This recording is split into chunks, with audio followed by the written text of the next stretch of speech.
တာတနေနုထား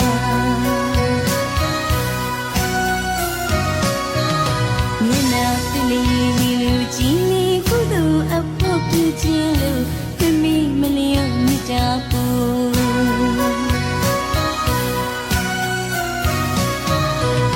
သရဝရီညီရဲ့စီချစ်စိတ်နှလုံးအေးချမ်းလေးမျက်နှာရွှင်ပြပြုံးလာလာမြတ်တာပွားများချူကြည်မှာ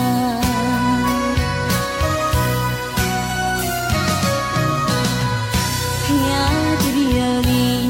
သရဝရီချင်းချင်းဒုက္ခဖြစ်ချင်းကင်းလို့ပါသည်